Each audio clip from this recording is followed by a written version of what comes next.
to Girl Let's Talk. Oh my goodness. Thank you guys for joining us. It has been an amazing ride for us. How about you?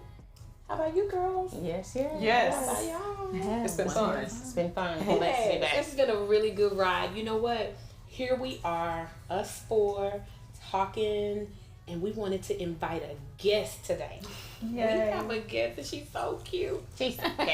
Jessica Taylor. Thank you, ladies, for having me. I'm excited to be here. I'm super excited to be here with you guys today. Absolutely. Yeah. Jessica has the most amazing Black-owned business. Yes, ma'am. Yes, Okay. ma'am. I was drinking it this morning. I know. I do. I love it. And so I'm going to allow her to talk about her brand because I don't think we could do it justice because it has such a beautiful story. Jessica, talk to us about Ezra Coffee. Absolutely. So Ezra Coffee is a specialty coffee brand, and is really created to create experience for the novice sipper to the most experienced drinker. So with that, we have 6 different blends. 3 of those are flavored, and 3 of those are non-flavored. And we have our non-flavored blends for those people who enjoy coffee. They may not like the acidity of this or the bitterness of the other one. So we have mixed origin blends. So we have an Ethiopian and Sumatran, Ethiopian and Colombian. We have a Kenyan double A blend, which is our strongest one. But more importantly, our flavored blends were created, I really out of respect for my sister. So my sister, she has asthma, she has eczema. She was later told that she is lactose intolerant and she has a nut allergy. So she can't use oat milk or almond milk or any of those supplements inside of her coffee. But we had grew up drinking coffee with my grandfather for a very long time. So I really wanted to create something for her and individuals that sit in that same space. There are 64% of the population suffers from lactose intolerance, and of those, the ones that are most affected are from Black and brown communities. And so within that particular space, I wanted to create blends that were specific to us. We know flavored coffee is not new, but I wanted something that we could look at and we would celebrate. So we have a candied yams. We have a toasted southern pecan. We have a toasted southern pecan. That's my fave. And then we have a La Grande Duck 1928, which is our cognac infused one. And so,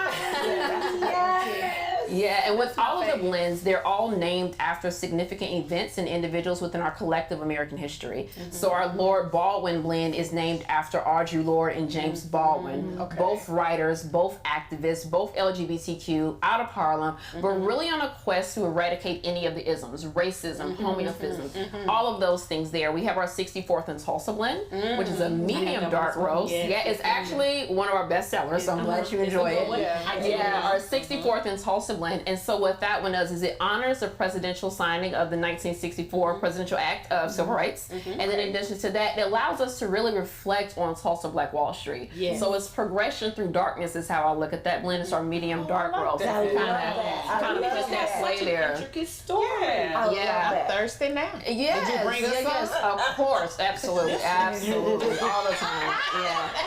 So I was really wanting to do that because one thing for me is, many of you know, I'm a former educator. I came out of the higher ed system and also with diversity, equity, and inclusion. And I really wanted to elevate the stories of Black people, but not rooted in adversity or in slavery or struggle. I really wanted to celebrate who we are, our contributions, and what we add to this collective space. And so that's kind of how some of those are. Even our cognac blend is rooted in Blackness because people really don't even know cognac came to African Americans. A guy named Eugene Bullard, who's our bag's named after, first African American World War I fighter pilot.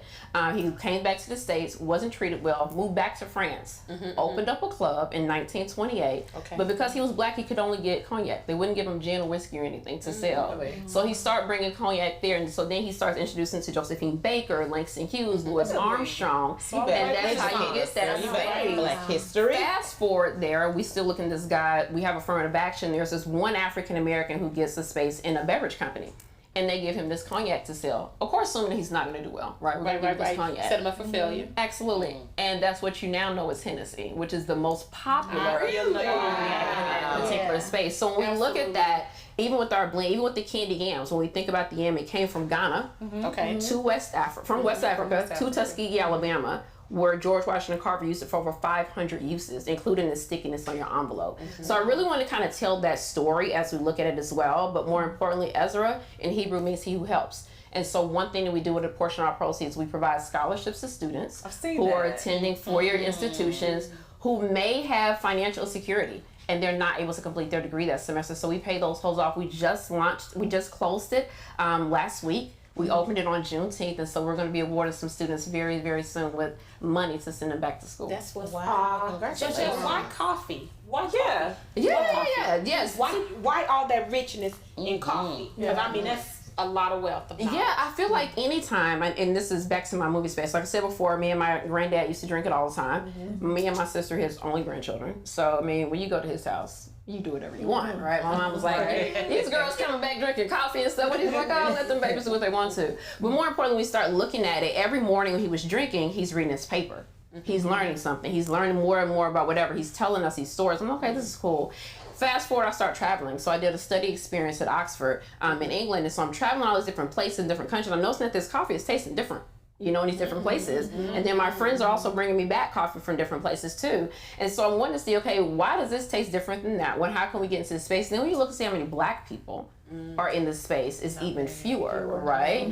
And then when you think about those who can't do milk, that takes out Starbucks. That takes out a lot of these other ones that use a lot of these additives. So I really wanted to create something. I already had a natural love for it. I literally started roasting beans on a cast iron skillet. Are you serious? Yeah, girl. I was like, I don't know how to do this, but I saw it on YouTube. I was like, it can't be too wrong, right? It can't be too wrong.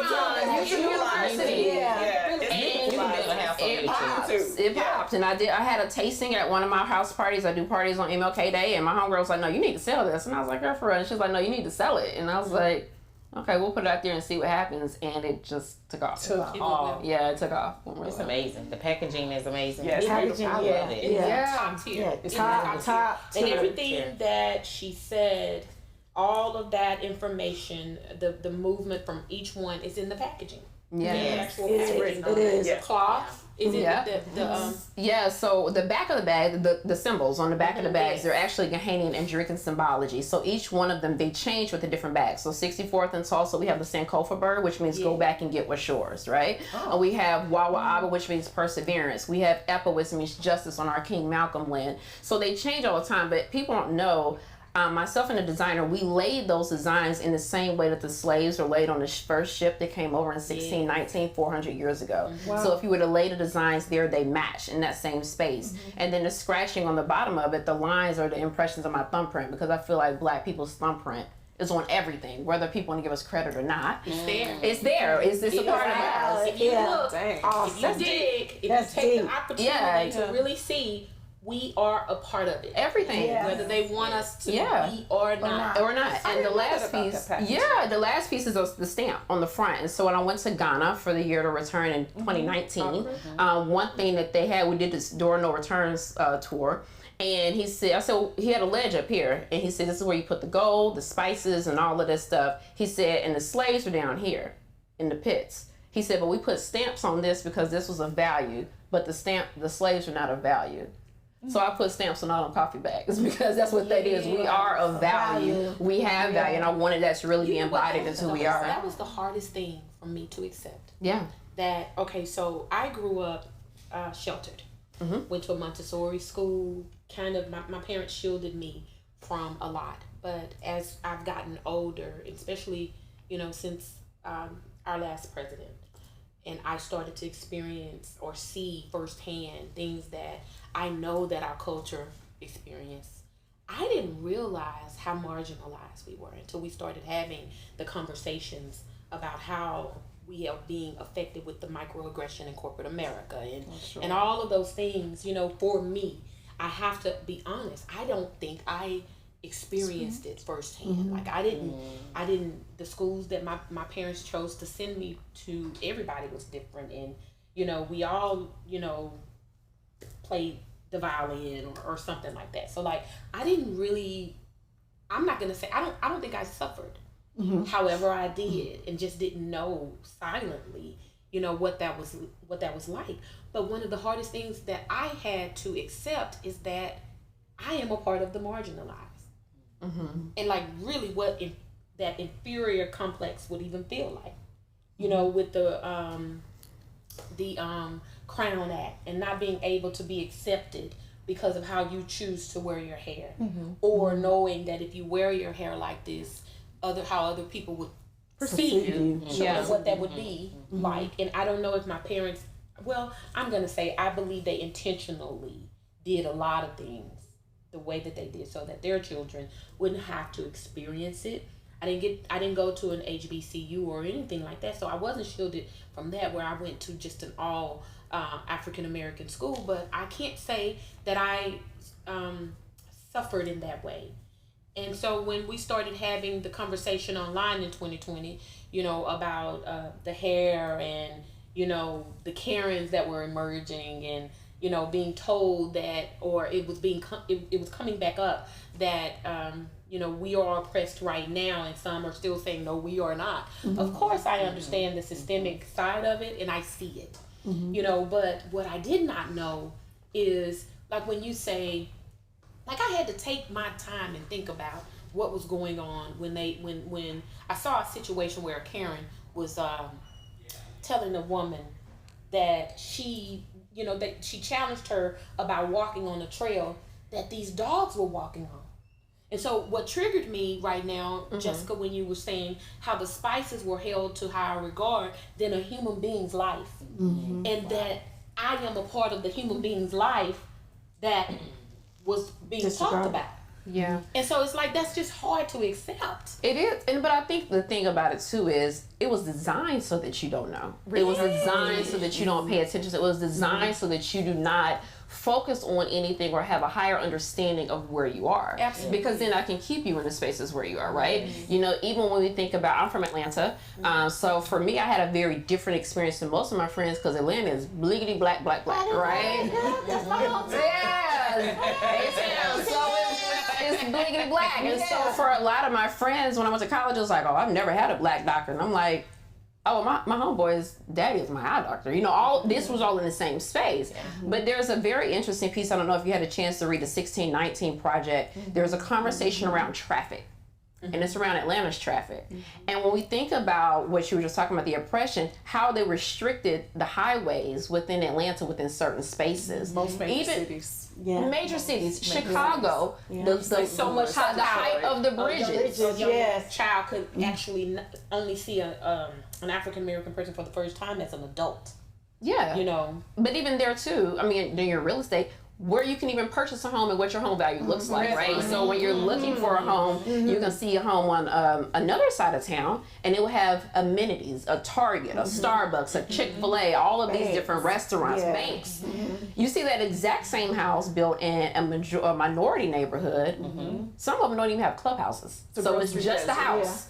And then it is a food desert. Then it's economic desert, because there's no banking there. And so when you look at it, it's essentially, we designed it so that you can stop complaining. However, I'm not going to equip you with the skills and tools necessary to move yourself to the next level. So you're designed to sit in those spaces. So I think as we continue to move through it, I think the conversation in 2020 challenged us to look at things differently. It did. And challenged us to think about things. And even just from a monetary and possession space, what does our lives look like past us, but for our kids too? So a conversation that I was having, and girls jump in at any moment, a conversation that I was having was that, okay, so during 2020, when the PPP loans, all of this thing, everything just kind of opened. Someone had asked me, what is the difference from then or in the past and now? I said, it's not that didn't happen before, because it did. So say, for instance, an immigrant comes over here, right? And there are opportunities for them. They just have to apply. No different than what happened in 2020. Just so happened that during that time, we was able to apply. It was a very small window. And if you could follow what I'm saying, that those opportunities have always been there. There's always been an opportunity for somebody to just pull up the lever and say, okay, let's get this right now, because we need to be able to help this group out. That's always been an option. It's just not for everyone. But 2020 opened it for more. 2020 definitely opened it for a lot of people. I will tell you that even going through dental school, there were the majority of my classmates were walking into practices that were owned by their parents or their, let's just say, significant other or family member, grandfather, whatever. the case may be. For me, it was not that way. I had to struggle, had to fight, had to claw myself to the position where I am now. Get it out the mud. Absolutely, I had to get it out of the mud. That's the best way to describe it. But one thing that 2020 did do with the PPP loans is it gave me the ability to level the playing field, because I was able to have access to capital. I was able to be able to go to the bank or submit these loan papers and to get that money so that I could have working capital, so that I could support myself. Tried to help with everybody that I knew, telling everybody how to do the PPP loan, because we needed it. We needed to have that ability to level out. Yeah, to level ourselves out. So I will say, yes, 2020 was the great equalizer. It was a great equalizer for a lot of us. But I do believe that a lot of cultures, like if you go through a neighborhood and everyone over there, they're foreigners, you know, and you're saying, how did they get these houses, you know? I can't quote facts, but what I do know in research that I've done on different things, that there have been opportunities there. Just like there was an opportunity for a lot of people in 2020 is what I was backing it up to. And one of the things that I understand, this systemic problem to keep us out. And so we're like the Pied Piper. We just move right on to the beat and actually become a part of why we have been locked out. But I also will say that even in immigrant communities, what they do is they sponsor one person. One person comes, they build their wealth, but they always I have a girlfriend. She has a lot of big beauty supplies. They are from Korea and Vietnam. They're from different places. So when a family member comes, they all work together. So say for instance, they may all work at this beauty supply, build this beauty supply up, and now it's your turn. So I'm going to send some of our people over to build your beauty supply up. True story. And I don't know if our culture can do that. No. One of the things that I do say about our culture that we got it honestly is that we had to be divided so that we wouldn't turn on the system. So we were not taught to be together. So it's like a deep-rooted, embedded mindset that we have that it's just deep-rooted. It makes it hard for us to climb out. It makes it very hard for me, when I say me, not me, Marci, but my culture to see someone else climb out, because then it becomes a threat. Yes. That's one of those things where we say, are you my sister's keeper? But being my sister's keeper means that this year may not be my year. It may be your year. And I think that's hard for our culture to just be okay with that. That it's Jessica. It's about you. It's about Ezra Coffee. What can we do to build that? And I know we talk about that a lot lately, but we talk about that like all the time. Yeah. We do.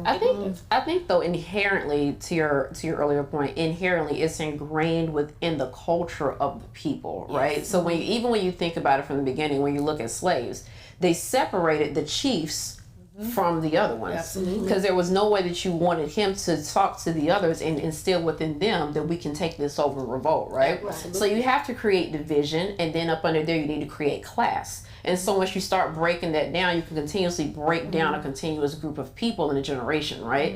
The only thing about that is, until you recognize what's going on, just like in Will Lynch letters, it takes you about 300 years to kind of right those wrongs. Absolutely. Because in those same spaces, there's this conversation of assimilation. So then you'll see African Americans who want to partner with other groups. And now you have this transfer of wealth, these transfer of things that are coming, transfer of cultural norms. And so I think within that too, within the other families we discussed, non-naturalized or non-American citizens, non-natural born citizens, we look at them, they have a sense of culture and family as a unit. It comes with them. They're within family. We're the only group that says at 18 you have to get out, as if your bills change overnight when my birthday came, right? That's why I'm saying what I said. My father, his speech to you at 18 is, you're not grown. This is not the end for you. I want you to go enjoy yourself. This is not your end. Okay. And so that's like embedded in me. 18 was not an adult for me in my home. Right. Yeah. But the majority of us, absolutely 18, it is, right? And not only you're getting out with minimal resources, with minimal support, with minimal understanding. Your point earlier around the PPP and the support there was, I don't feel that there has never not been support for us. I think the conversation, the issue has been access to the support. Exactly. That's what it is. It's really the access and the education to look for it, you know, because depending on where you are, and there are things in place for people who are looking to do things to better themselves. There are not necessarily things in place for people who just want you to come and do it for me. And I think sometimes that extra work is what requires people to get to the next space. But if you're not willing to do the work, you just want to give it given to you, then and some we know about that. I mean, help me be rich. We was talking about that the other day. You know, about so we have this philosophy of we're gonna go through every door that opens. Now, she didn't ask, but I was like, this is how it is. We're gonna go through every door that opens that feeds us. Because going through every door that opens, you may run into someone that say, do this for me, or make this happen for me, or what can you do for me, and you get no reciprocity. And I was listening to a sermon that Bishop's preached. If it wasn't this week, it was last. And he says nothing can survive without reciprocity. Now, I didn't hear that sermon. I was looking for it. I will send it to you. Yes. Okay. Yeah. Faithful Wounds Part 2. Yeah. Did not hear it. I was looking for it. Faithful Wounds. Yeah, that was last week. I missed that. You need to, because honestly, I have walked away so depleted in my life, and it's no one else's fault. It was because I didn't understand reciprocity. I believe that I am to give. That's how I get. Okay? Give and it shall be given. Good measure, pressed down, shaken together, running over. However, blessings do not come from heaven anymore. They don't fall down like manna anymore, right? They come from the bosoms of men. If the man bosom that it needs to come from does not believe in reciprocity, somebody's not going to get fed. Yeah, there's no conduit anymore. But does it have to come from the same bosom as to which it was given? No, but it needs to come from that door that you opened or a door that you're going in. It has to. And then I also say it has to be balanced, because you have to be careful not to now don't get me wrong, I'm not saying going into the mindset of you don't give, because I understand like how that will go. And it doesn't, when I give, I'm not looking for anything back necessarily from you, but I am looking for you to give. It may not be to me, but I need you to have that that mentality. I need you to not be give me. I want all your resources. And then hold on to your resources. I want all your resources. And then there's no fruit from the relationship. I need to see something from it, and it may not be you, but maybe it's over here. Maybe it's over here. You know. But I need to understand your tree, and if I don't see it, if I don't get it, then there's no reciprocity there. I got to starve that, because what it's doing now is depleting me. When you always need from me, and I don't have time to even plant the seeds that I got, then it's not an even playing field. And I'm not saying that it needs to be even, because if it's your year, that means you up and I'm supporting you, right? So we're talking about in business. This is life. Okay. And business is in life. So business, life. I believe any relationship that you have, I honestly believe that mentality of I am going to take and I am okay, let me tell you where it comes from. The talents. Like we talk scripture here. Let's talk about the talents, and the Lord says, okay, what do you have? What do you have? And what do you have? I gave you 1, I gave you 2, I gave you 5. The 5, you got 10, good for you. The 2, you got 4, good for you. The 1, you still have your 1. At least you could have traded it. You could have did something with it, but you didn't do anything. And in their mind, they're thinking, well, at least I didn't lose it. I still have it, but you didn't grow it. Another story, when Jesus was coming through and he went to the fig tree and he ended up cursing it, just to make the long story short. He cursed the fig tree because he says it's not bearing any fruit. But it actually had, it wasn't the season to bear fruit. However, a tree like that has a certain type of flower on it that at least it had to have that, and it didn't. So it was a waste. And so he said, you're dry up. And he cursed it, and it dried up. So in your circle, let's just make this about life. when you have something that you may not be bearing fruit, it may not be your season, but you have to have something in this season, whether it is the fruit or the bud. You got to have the potential or you have to have the fruit. You have to have one or the other. The potential is you are gearing up and you're ready to go. So when the gun pop, you coming out that block hot. Or you're just sitting and you're being a waste and we're not going to get anything from that. That is depleting. Those are the people that you walk by and you say they may find alt in what you do, or they may feel like you're spending more time over here and you didn't give them this, but they haven't done anything with what you've already given them. Whether it be the time or the information that you've shared, the wisdom or the knowledge or the money, they've done nothing with it. And so then your energy becomes depleted. It just does. And so I'm saying that to say, in our lifetime, we don't have a lot of time. We think we have more time than we do. And we don't. We're given a certain amount to do something with it. And we have to show for it. And it's not in the by and by. It's not when we get to heaven. It's here on earth. I understand that judgment, there will be a judgment day. That's coming. But there is a time here on earth where we have to show and tell our fruit. We have to show what it is that we're working towards. Or we're not respected in our communities, or with our fellow man. It's just that thing that comes with it. And so in our friendship, and I think this is what we get hit with a lot, is then it's no competition. Then, like, why? How can you have that? If you got all these boss women, how can you not have it? How can you bring someone else on and it's about her and her coffee, and we all celebrate it? 'Cause I drink it. Yeah. Mm-hmm. Yeah, I do. I drink it. And I'm rationing it because I got to get some more. She said she rationing it. I really am.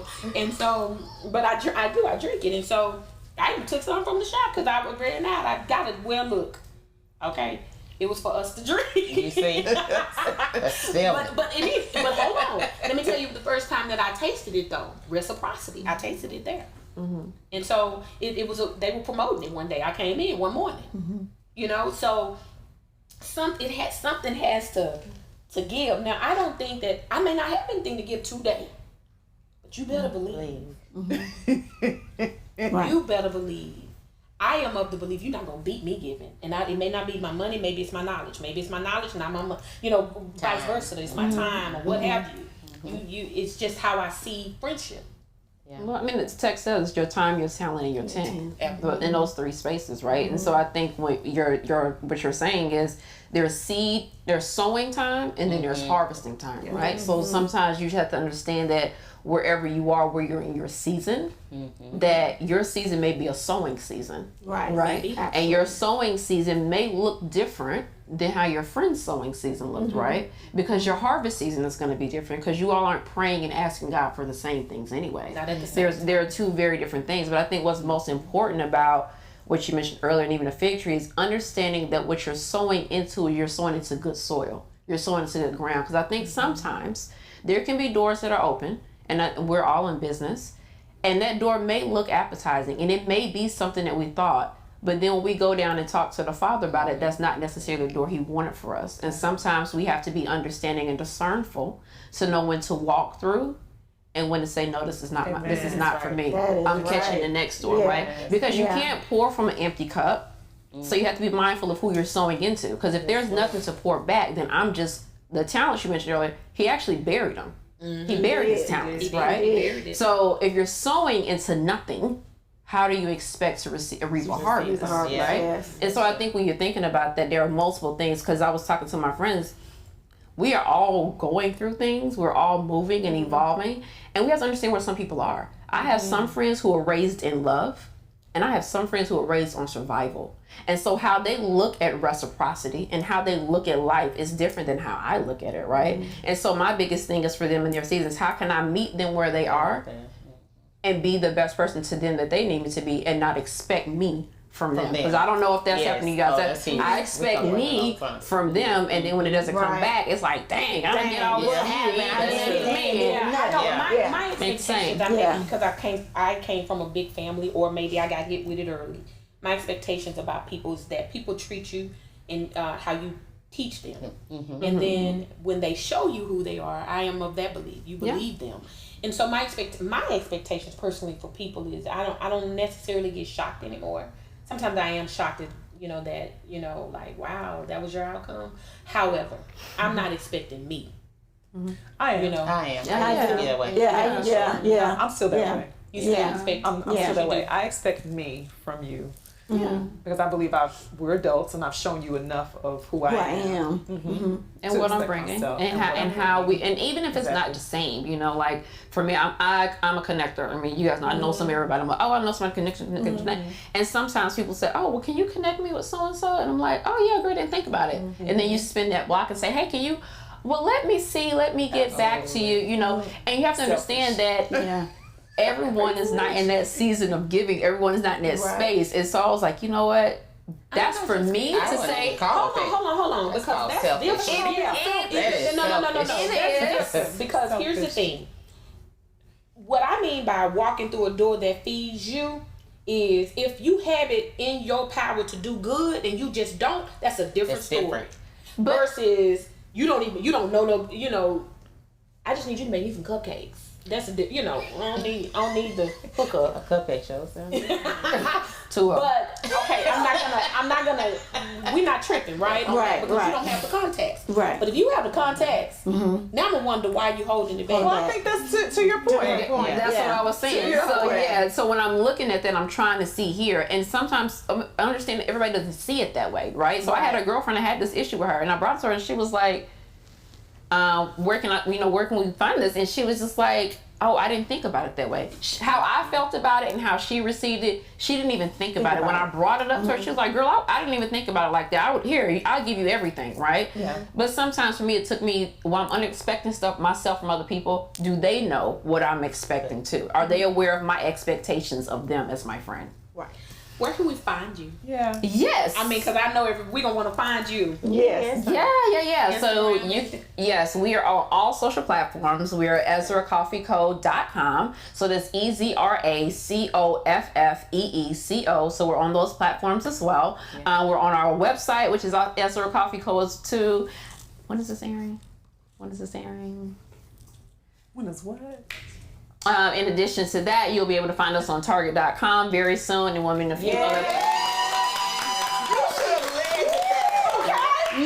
I don't know when this is airing, so I have to make sure that it's not before I launch it. So I put a lot of pause so you can cut it out if necessary. Well, there you have it. There you have it. There you have it. That's exciting. Thank you. That's exciting. Yes. Diagram on their online platform. So it's a great starting point for us. We've only been here less than 18 months. Yes. So, congratulations, Jessica. Thank you. Thank you. That is awesome. Thank you for joining us. Of course. Thank you guys for having me. Yes, this was a lot of fun. Thank you. We appreciate you. We do appreciate you. Well, girl, let's talk. We've had a talk today. Now we went deep. Okay, we went real chicken fried steak. Yes. Don't talk about no more food. Something's wrong with her. Today she's hungry. Me too. Thank you guys. We enjoyed you guys. See you soon. Yes, thank you. Bye-bye.